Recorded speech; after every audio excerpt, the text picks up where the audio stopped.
Good evening and welcome to tonight's show from DJ and TV, Disc Jockey News TV. Tonight's show is brought to you by Electra Voice, DJ Event Planner, DJ Trivia, Odyssey Innovative Designs and Cases, NLFX Professional, Promo Only, and the DJ and TV Insiders.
Good evening and welcome to Wednesday night here on DJ and TV. Tonight we're going to be talking business. We're going to be talking about the financial world and how it relates to mobile DJs with Jerry Bazata. Good evening, Jerry.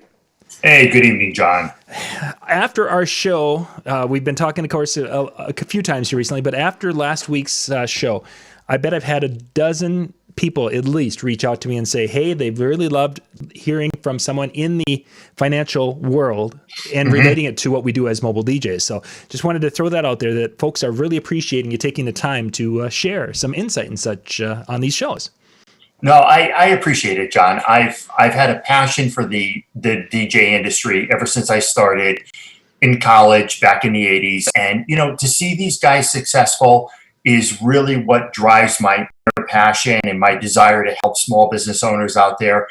I don't have all the answers, but yet if I can be able to give some insight and some thought, it's fantastic. And I've actually gotten probably 24 calls from DJs that have kind of embraced what we've been sharing. And I'll actually share a success story later on in our cast about one DJ who was so thrilled, called me 10 o'clock last night. The advice I gave him really worked for him, and he was just ecstatic and re-energized. So excellent. Yeah. That sounds great. Just kind of going through, and I'm having we're broadcasting. I see people are out there with us on Facebook tonight, but for some reason, one of the YouTube, it says it's connected, but it's not. So I've got to find that player. So we'll keep going with the show for those of you, and I'm thinking it's probably going to a different spot that I'm not aware of. This happens sometimes. For those of you who are technology, right? Oh, exactly. For those of you who don't stream, it was pretty much streaming. It was much easier. But now that everybody and their cousin is streaming of one way, shape, or form, we've had more little issues. Yeah, it's streaming to a different window, or at least I was maybe on the wrong one. So we'll pop to the one that says it's live, and then we can talk about. Yeah, it's the same one. Ugh. Whatever. Anyway, so let's dig into a couple of things. President Trump just finished up a little bit ago talking about their stimulus package. A couple of points that he mentioned were that for businesses that have employees, that they were talking about doing some small business loans, and if you can keep your employees for those 8 weeks, that they would be waiving the loan, basically forgiving that loan. Is this something that a lot of the DJ companies who are multi-system companies with staff, is this the kind of thing they're going to be able to take advantage of, do you think? Yeah, I think they will. And again, we're really early on in the stages to find out how this is all going to work. And I've had a number of phone calls today, people saying to me, you know, how does this payroll forgiveness work? How are they working it out? We haven't gotten the details yet. But what I would say to you is kind of just keep your ear to the news media. They'll give you guidance. They'll give you direction. We should be hearing in the next, say, week or so exactly how this is all going to work and where you're going to apply to. So it's good news. It gives us hope. I think it gives the market, it gives the economy hope, which is a real plus. And I wonder, when you mentioned the market, giving that market hope, if that's a lot of the things, because there was a big thing talked about yesterday about, that maybe Easter we would be back, starting to bring things back online again. And the question becomes is the giving positive, even if the information isn't completely possible, as the governor of New York said, is that keeping that market in a semi-positive mindset so important to the recovery of this situation, that information like that might be shared that may not be completely possible? Yeah, I think it's hope, and I'm going to put my own spin on what it was, and I think what our president was trying to relate to all of us is we have to have some target to shoot for. Is Easter aggressive? Yes, it is. We don't know how this whole pandemic is going to spread out, but I think what he was trying to do is say to the nation, let's buckle down, let's do in place, let's do all the things that are right so our healthcare professionals can kind of get a handle on what's out there and how they can manage it. But let's set a target date. If we all work together collectively as a country, it's a target date that we're working towards. Is Easter weekend realistic? I don't think anybody knows. And I think you have both sides of the fence that are saying, yes, it might be realistic, but I think you have the healthcare professionals that are saying, until we really truly understand what's out there, let's kind of not get everybody's hopes up way too high. Yeah, and that's really the part of that. I was kind of hearing that from some of the medical professionals. Because of Minnesota, we've got the University of Minnesota, and we have the Mayo Clinic in Rochester. So they're on a lot on our airwaves here, giving some feedback like that. And they were basically just, we don't know. We can't give you an answer. We can hope. Yeah. And I think with what we're looking at is common sense. I live in a beach town here in Ogunquit. And yes, over the weekend, you thought it was summer up here. People from out of state were looking to escape the inner city and coming up here. And I think it was to the point of the governor of Maine said, hey, we're going into sort of this 14-week quarantine, stay at home, and I think it was just, let's get people off the beach and think about this being serious. And it worked. I mean, me driving to my office this morning, it was very eerie being the only car on the road. Yeah, isn't that something? Of course, I had my letter from the bank that said I'm authorized to be out here, all prepared if I got to stop. But I didn't. But again, I think people are taking this very seriously. And I think now this was the wake-up call. The states like your state, my state, saying, let's stay at home. Let's get through this 14-day quarantine period. And then let's see where we come and let's reevaluate the situation. So let's take a look at. We talked a little bit about the SBA loans that are going to be coming out. Now there's been talk and such, when we talked a little bit about this last week, of the gig economy type people, the independent contractors and such, that there is going to be help for them. Have you heard any more about that, or anything that will help the DJs out there? Yeah, there's a couple of things that are going on all together, and I'm going to actually relate it to my own experience.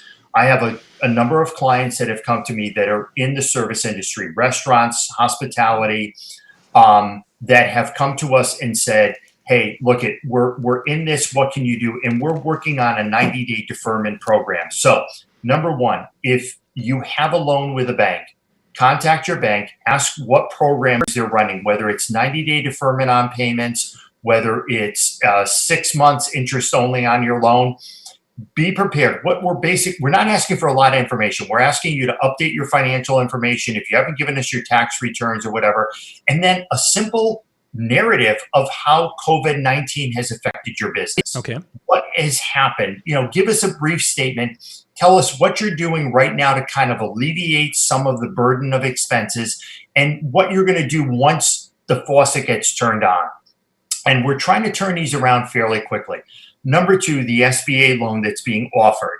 And again, I will tell you, the pipeline is mobbed. People are having difficulty getting on there. If you don't need it, hold back for a moment. if you're kind of looking at where your finances are, don't rush to that site, because I think there's a lot of people that are out there that are applying for these loans in desperation, or, well, what happens if I need the money? Now, I'm going to share a success story with you. Mm-hmm. One of the DJs reached out to me and he said, Jerry, I've got so much on my credit card bill. I really don't want to go for the SBA loan, but he said, I'm seeing that Bank of America, Chase are offering 0% financing on balance transfers with a minimum fee. And we talked and he said, I said, look, what is it going to hurt? Why don't you go ahead online and apply? This DJ went within a minute and a half. He got approval from Bank of America to transfer the balance from his high rate credit card to the 0% interest for 18 months. And he has a small balance transfer fee. And he said, oh, this is huge. He said, because now I'm not having to pay this balance or worry about carrying it at 23% interest. Ooh, yes. He said, thank you. He said, that was a huge uplift to me. He said, just doing that simple task. So what I'm going to say to all the DJs out there, explore every opportunity. Look at where you're at and see there are offers out there besides just the SBA, that if you're looking for $10,000 or $5,000 to get you over the next couple of months, that's going to be very helpful. So I'm going to put two out there. And I know that there are banks that I don't work for, but Bank of America and Chase are really responding to the customers' needs out there. They're really working with their clients. They're making resources available. So again, this is another option for many people to look at. That was actually one of the areas I wanted to hit, is because you had talked about having communication with the banks. And one area that, can you give us kind of an example? You mentioned that kind of putting together a narrative of what life is going to be like after we get out of this by the business. If you were going to be writing one of those for your DJ business, or helping someone write one, what kind of things would you include in that, if you could kind of walk us through the process or the pieces? Sure. Number one, talk about the business that you've lost. Talk about the proms, the corporate events. Okay. Talk about the fact that you're having weddings deferred till later on in the year. So, okay, in the month of March, I lost $10,000 in income because I had 3 corporate events postponed, and they're going to reset up for next year or the following year. Number 2, I have weddings that I booked that total revenues of $8,000 for March and April. They are rebooking with me on off dates in September and October. So right now, I haven't lost that income, but it's been deferred. Yeah. So therefore, I am going to get it. I still am going to be on target because I technically haven't lost the income. It's just gone. The thing with the proms, the schools, you can mention that, hey, the schools are currently working remotely. The students are not in the school. There's anticipation these proms are not going to happen. Hey, I've lost this amount of money. I'm hopefully going to make it up in additional wedding bookings, because we know as brides defer their weddings to either later dates this year or early next year, there are going to be DJs that are not going to be able to accommodate them. So we are going to have to pick them up. We are going to have to pick up the slack. People that have open dates are going to pick up the slack.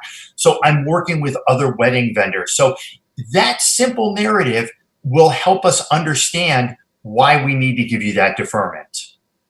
Excellent. Good advice. Good thoughts there, because that's. Yeah. And the other piece of it, John, too, is do your personal financial statement. We want to know, hey, how are you set financially? So take a minute to kind of, you can go on the SBA website, download a personal financial statement, be detailed, be accurate.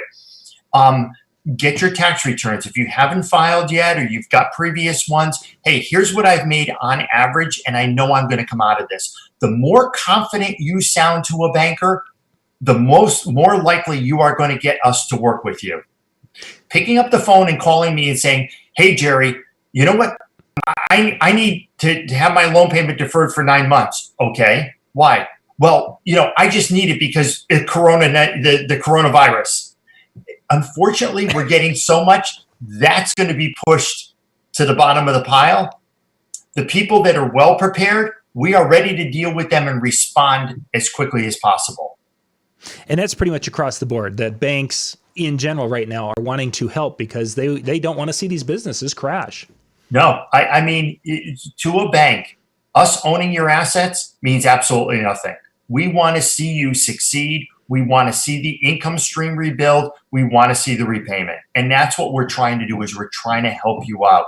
And I would say the banks that I'm dealing with, my counterparts at other banks, we're all working for 90-day deferments. And we're looking at those very seriously. We're taking them very seriously.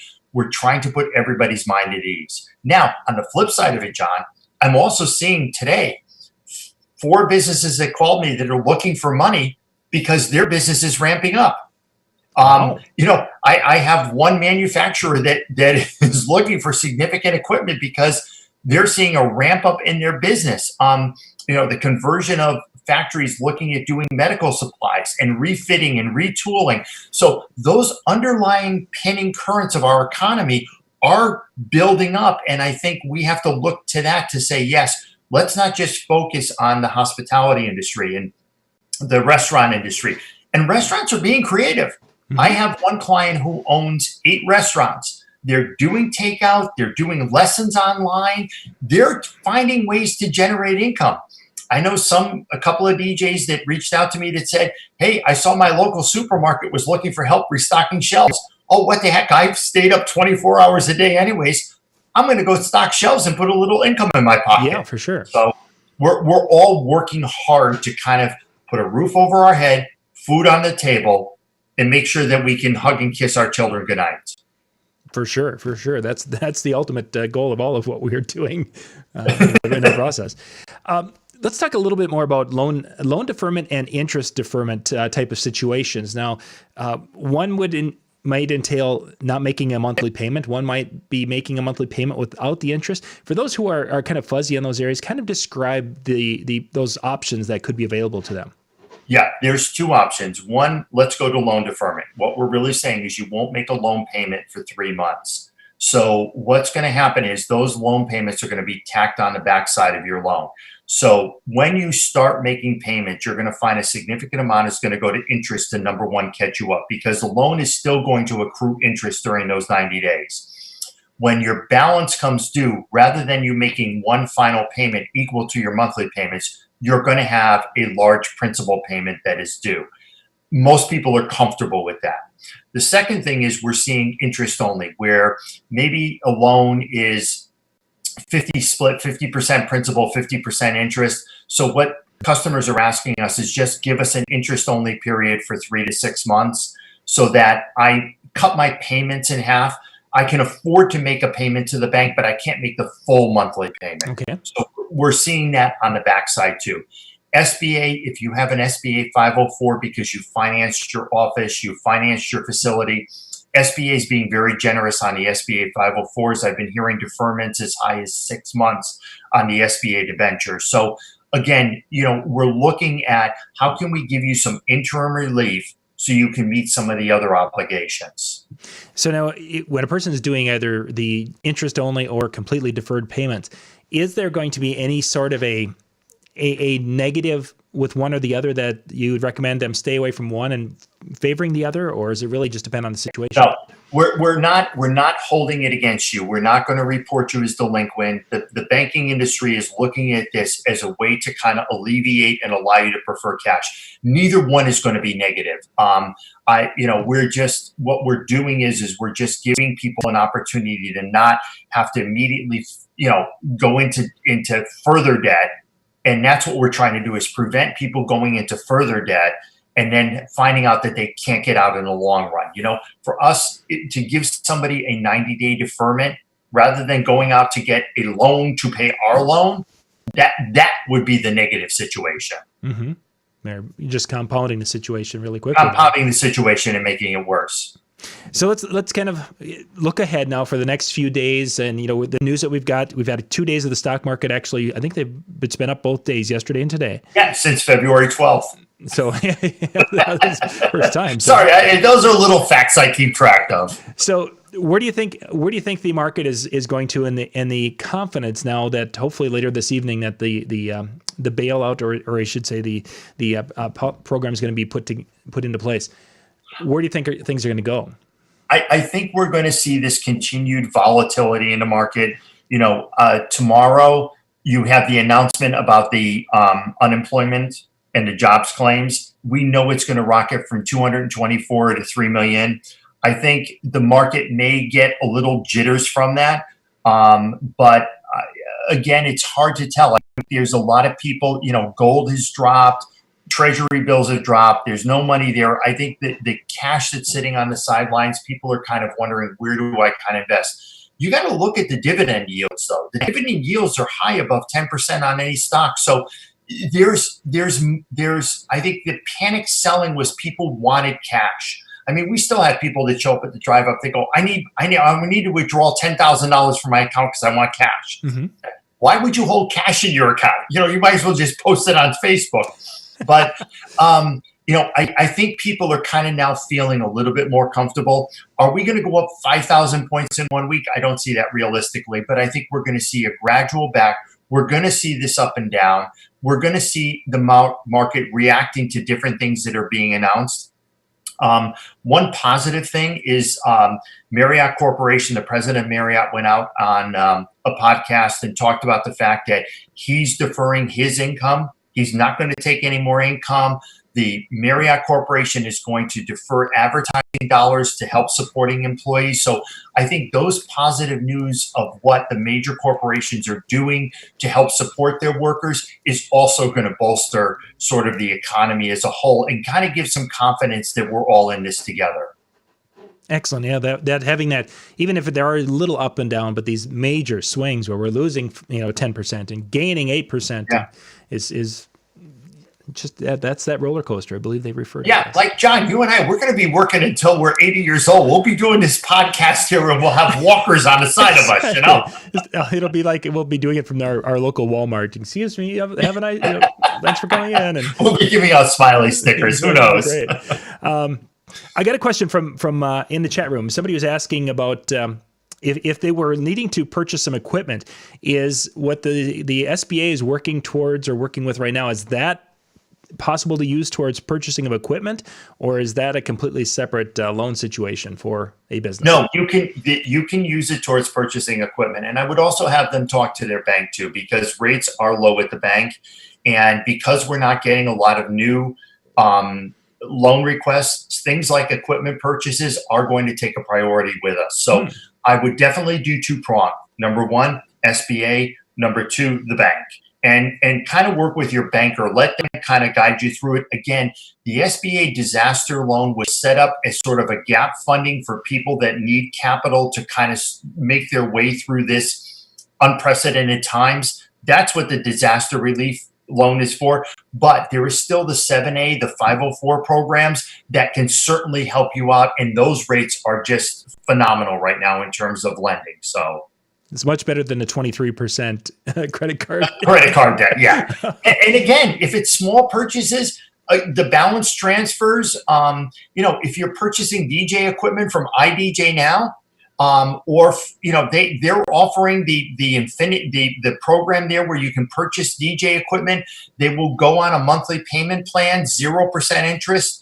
Again, explore all opportunities. Yeah, there's definitely a lot of potential right now, and the prices on gear. There's actually a lot of great prices on gear because the manufacturers are extending great pricing to the dealers. So, yeah, if you're in that market, it doesn't do the manufacturer any good for the gear to sit in the warehouse. So, they're looking at us like we can't make money unless we do gigs. The manufacturers can't make money unless they're selling the gear. So, again, I think it's just everybody looking at how can we get this economy rolling in the position that we're in. So, yeah, good advice. Somebody was asking if you're licensed to work in New York, or if you're just up in the main area.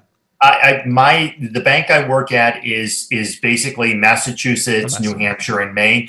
But that individual that's asking me, if they want to reach out to me directly via jerry@maindiscjockey.com, I can connect them with bankers that I know in New York. I'm more than happy to give them a referral. So there we go. Absolutely. If you're in a marketplace, and I know we're broadcasting all over the country, I have an extensive network, and I'd be more than happy to point you in the right direction. Excellent, excellent. Yeah. Before we wrap up, there's a couple of words that I heard over the weekend, and I kind of mentioned that to you or earlier. And this is really the first time I've actually heard them throwing the inflation thing. I've heard that a couple of times, but on Sunday, the first time I had heard them talk about that is this could be causing a depression type situation with the money that's basically being created to cover these things. Have you heard anything about that, or is that something that's just starting to make its way through and it's in that backroom conversation type of thing? John, it's more in the backroom conversation. And again, you have so many analysts out there that are trying to kind of figure where the market is. And we're doing a lot of comparisons. And I think as you read the financial data and you read the gurus out there, they're kind of trying to equate this situation. It's something we've never been in before. And I've seen in a number of articles that I get in my daily feeds, and I get probably 20 to 30 articles in a daily feed. I've seen the word depression thrown out there. We're in a recession. No matter how you look at it, we are in a recession. It was a recession caused by a major economic event. Nobody ever figured it would be a pandemic situation. There have been other cases. Some of the people are equating it to depression because of the rapid growth of unemployment and so forth. I think until we kind of get a little bit more filtered through this, I don't know that that's the appropriate word. And if you understand recession, the federal government and the Fed, the powers that be, when they say we're in a recession, it's actually the recession started 2 months ago. And it's not until they see a repeated pattern of certain economic conditions that they then can say, we are in a recession, which includes bull market, which includes drop in GDP, which includes drop in consumer price indexes, consumer confidence over a 60-day period. They'll call it probably in June that we are in an official recession. Mm-hmm. Do I think we'll get to the word depression? No, I think there's enough opportunity out there. I mean, look at Amazon. Look at all the companies that are looking at rapidly hiring people. I went on one website, one job site and I won't mention it, but it was a financial institution. It had 7,000 jobs posted. So, wow. There are the jobs out there.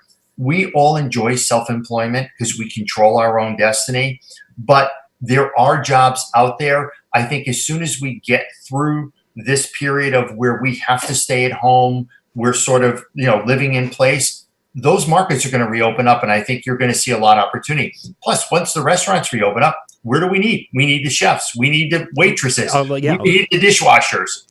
I dishwashered when I was 16 years old. Not too bad. I can do it pretty good. I'll tell you that if I had to. Exactly. I know how to load those plates in and out. But I think that's where we will be. So I think we're going to see a rapid spike in unemployment. And then I think we're going to see a rapid decline in unemployment. It may take months till we get there and things reopen and things restabilize. But this is something that and kudos and praise to all of our medical professionals out there that are doing what they need to do to keep us safe and quickly get us through this as fast as we can. Yeah, for sure. That's going to be a big thing, and they're putting themselves out there to give advice and to physically be there taking care of those who are needing help the most. So, Jerry, great information once again, my friend. Thank you much for being on. And again, if you guys have any questions or anything you'd like to have us talk about on the show, because I think we're going to be doing this kind of on a regular basis here as we're going through this. I think it's just a good thing to touch base about weekly here on this. If you have any questions, reach out to either Jerry or myself and let us know what you'd like us to kind of hit on the weekly show, and we will certainly do that. And Jerry, again, thank you. And we will be doing it again next week if you've got some time for us. And for those of you out there, if you have questions, get them to John so John and I can kind of prepare for next week's.